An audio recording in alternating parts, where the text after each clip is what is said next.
Graça e paz, meu irmão, minha irmã, meu amigo, amiga que sempre acompanha conosco aqui da nossa Igreja Central. Assuntos tão importantes para que nós possamos crescer cada dia um pouquinho mais. E o ponto central de hoje é o equilíbrio.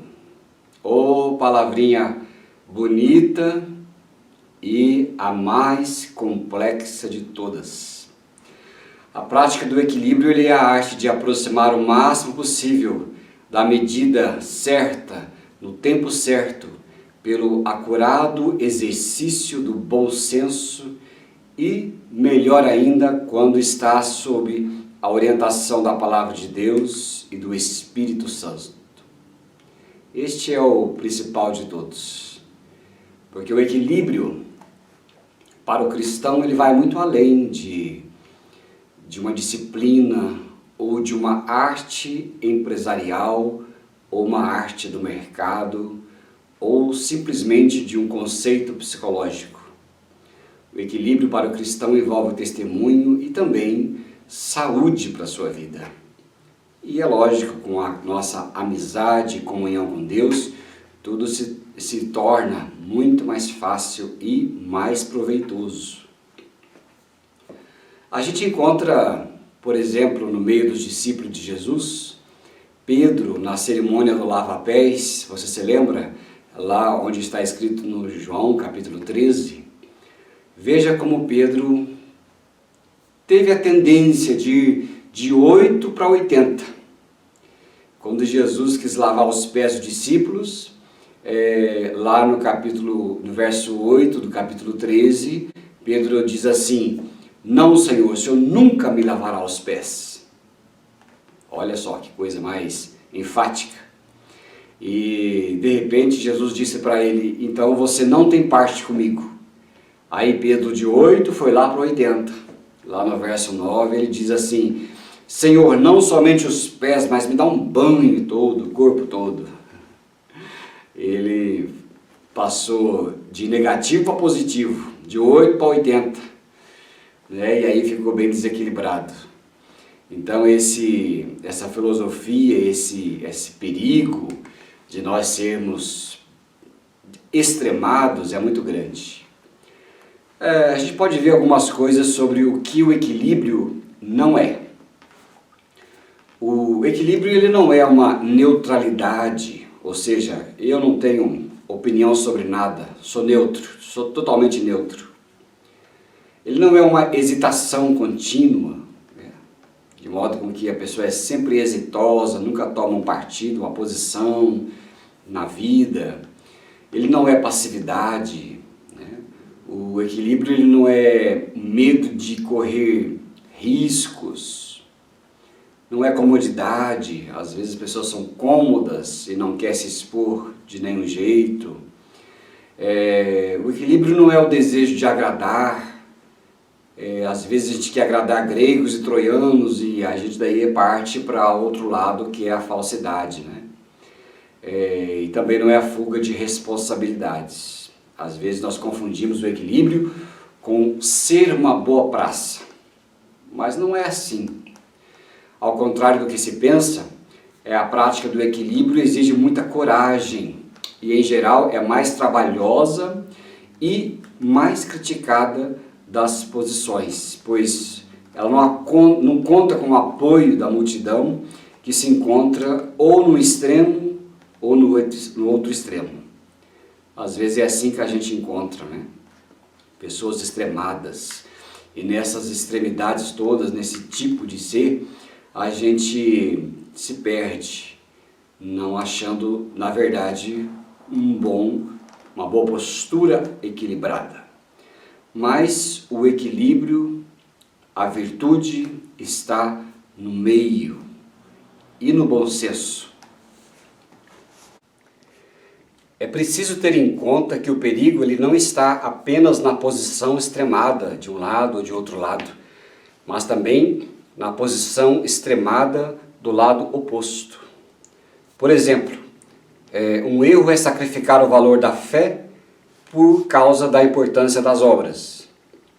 Por outro lado, é sacrificar o valor das obras por causa da importância da fé. Você veja como o pessoal arruma muita encrenca porque as posições são extremadas. Quanta briga já não aconteceu isto e causou muitas divisões porque não houve o equilíbrio. Nós não podemos colocar Paulo contra Tiago na Bíblia, porque a intenção dos dois era equilibrar. O equilíbrio faz parte da fé.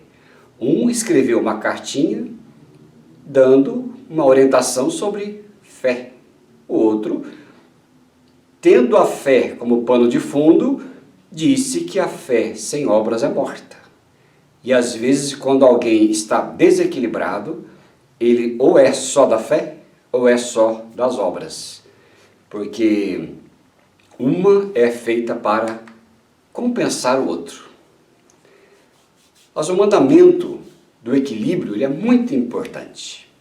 A orientação de não se desviar nem para a direita nem para a esquerda, ela sempre foi uma constante, por exemplo, no Antigo Testamento. Você deve se lembrar de muitos versos da Bíblia que falam: não te desvies nem para a direita nem para a esquerda.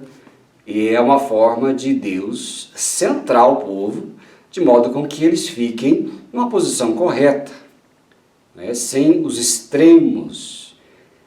Por exemplo, Josué capítulo 23, versículo 6, nós encontramos assim: portanto, esforcem-se muito para guardar e cumprir tudo o que está escrito no livro da lei, para que dela não se afastem, e nem para a direita e nem para a esquerda.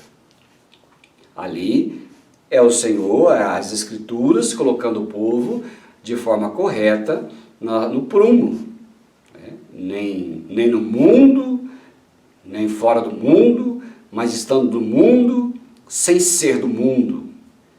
É uma coisa que é só a sabedoria divina que pode nos ensinar. No Novo Testamento, por exemplo, nós encontramos lá em 1 Coríntios, capítulo 15, versículo 34, essa virtude, sobriedade que a Bíblia recomenda para os leitores que estão aí como discípulos de Jesus Cristo. E a Bíblia fala exatamente sobre a sobriedade. Ela diz assim: voltem à sobriedade como convém, e não pequem, porque alguns ainda não têm conhecimento de Deus. Digo isto para a vergonha de vocês. Então Paulo, o apóstolo, está apelando para o bom senso. Tem áreas de equilíbrio que nós podemos levar para a prática. Vamos dar um exemplo sobre o estado de espírito. A Bíblia diz que o servo de Deus precisa ser prudente como as serpentes e simples como as pombas. Olha só, é um estado de espírito que a Bíblia coloca. Jesus falou lá em Mateus capítulo 10, verso 16, nós encontramos assim: eis que os envio como ovelhas para o meio de lobos. Portanto, sejam prudentes como serpentes e simples como as pombas. Entre o otimismo fácil de alguns, e outro pessimismo excessivo daqueles que só veem as coisas, o lado ruim das coisas, há um lugar intermediário. Alguém disse que a euforia, assim como o desalento, também pode ser maléfico. Eu costumo dizer que tem muita gente aleluiada, que é uma euforia fora de senso. Por outro lado, tem muita gente também que é muito pessimista, que não vê nada de bom em coisa alguma. É triste. Mas tanto o extremo de um como o extremo de outro não faz bem para ninguém, nem para nós mesmos. Nós precisamos achar o equilíbrio, o estado de espírito, que nós precisamos viver. Tem gente que tem uma bipolaridade emocional muito grande. Hoje, mas está esfuziante, só vê estrela e o sol e os passarinhos verdes. Mas no outro dia só vê o tempo cinza, a escuridão e não vê nada que preste, só ao invés de ver passarinho, vê sapos. Essa bipolaridade é tão maléfica, né? Porque nós precisamos, se não por nós mesmos, podemos pedir ajuda para que nos auxilie nesse estado de espírito que pode ser influenciado de muitas maneiras. Mas não é bom que nós sejamos aqueles que são levados de qualquer jeito. Precisamos equilibrar, não é? Isso é muito importante. Qual é o seu estado de espírito? As pessoas têm medo de conversar com você?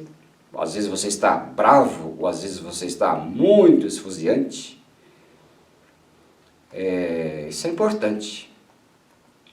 Outro aspecto prático, né, é na experiência do prazer.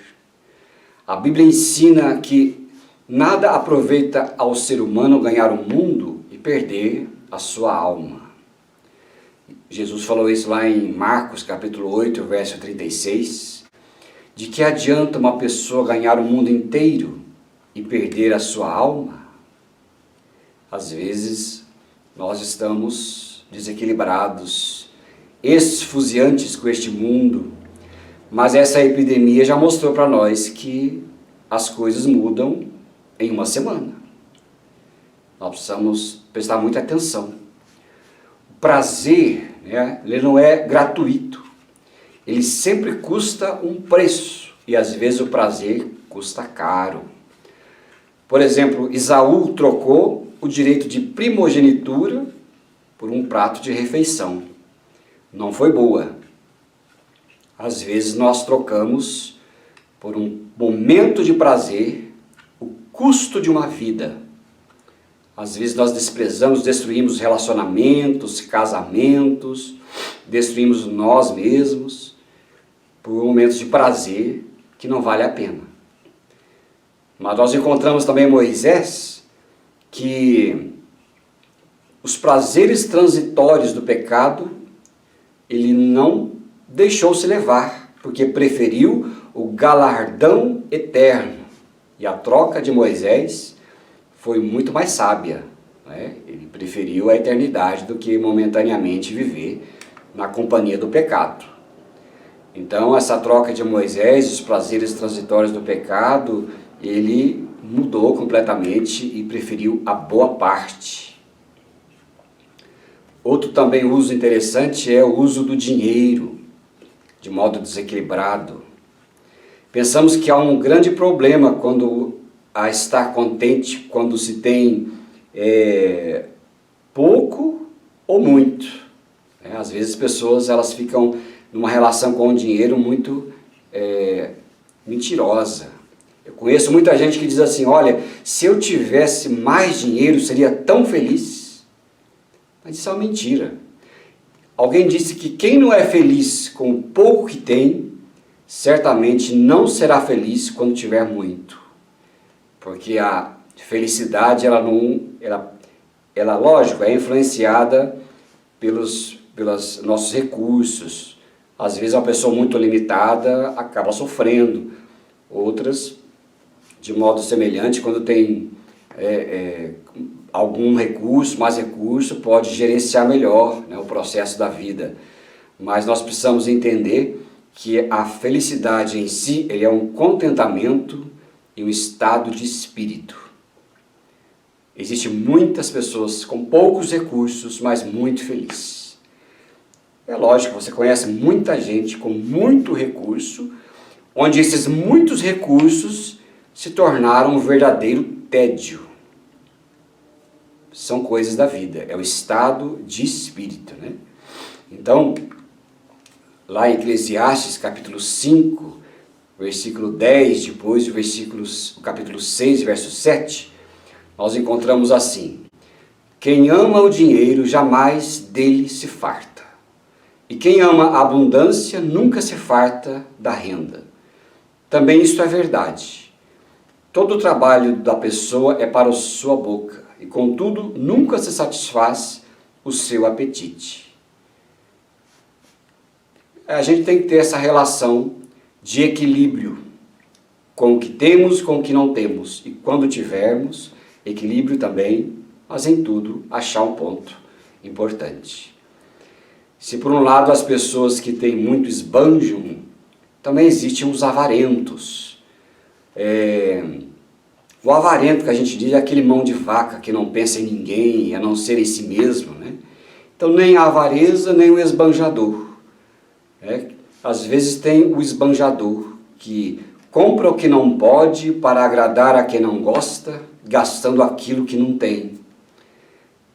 Esse é o avarento. E o avarento, ele pode ser tanto rico como pobre. Às vezes tem um avarento rico, que nunca compartilha nada o que tem com ninguém. E tem o avarento pobre, que é aquele que nunca compartilha, nunca gasta, porque quer sempre ajuntar. E este não colabora com os outros, não colabora com o reino de Deus, ele não colabora com coisa nenhuma, ele está sempre dirigido pelo dinheiro. Bom, tem algumas áreas que nós compartilhamos aqui e que você pode talvez se identificar ou não. Mas qual é a área da sua vida que está necessitando de equilíbrio? Já parou para pensar? Talvez você esteja trabalhando demais, né? E trabalhando o tempo todo, no trabalho, lá presencialmente, traz trabalho para casa e não tem comunhão com a família, com os filhos ou com aqueles que convivem com você. Talvez preciso equilíbrio.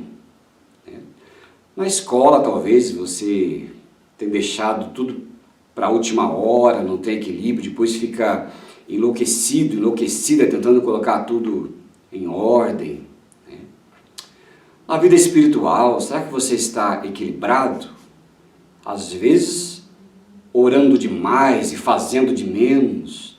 Tem oração que é feita de modo com que Deus responde, mas tem oração que Deus não responde, é preciso ser feito em atitudes práticas.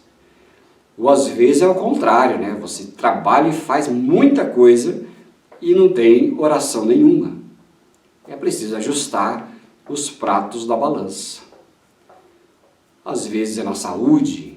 Onde é que está o equilíbrio na alimentação, no exercício, na saúde?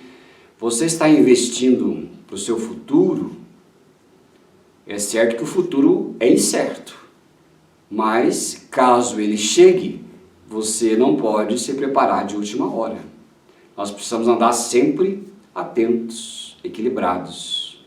Enfim, qual é a área da sua vida necessitando de equilíbrio?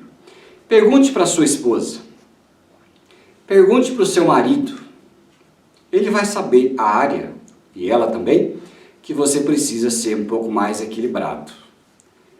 Não é? Talvez esses tempos conversei com uma pessoa que dizia, olha, lá em casa o celular é uma verdadeira desgraça, porque nós não temos mais vida. Qual é a área de equilíbrio nessa área tecnológica nova e que enfeitiça as pessoas? Você está lidando bem com isso? Isso pode atrapalhar a sua convivência entre aqueles que você ama. Enfim, pergunte para os seus filhos e filhas qual é a área de equilíbrio que eles estão vendo que você está um pouco faltando. E fale para eles também qual é a área de equilíbrio que você gostaria de ver na vivência deles. Cada um tem a sua, mas a arte do equilíbrio é maravilhosa e nós devemos buscar com atitudes. Se você identificar, você vai tomar atitudes e logo você vai ver as coisas melhorando muito. Que Deus te abençoe, que o Espírito Santo seja com você e que nós sejamos homens e mulheres de Deus equilibrados, equilibradas para a sua glória. Que bom ter você conosco aqui, nossa grande família central. Fique conosco sempre. E nós estamos sempre orando e lembrando de todos vocês, ansiando para que logo esse tempo passe e nós possamos novamente ter aquela comunhão insubstituível que o povo de Deus gosta muito de vivenciar. Um grande abraço, fique em paz, que Deus te abençoe ricamente em nome de Jesus.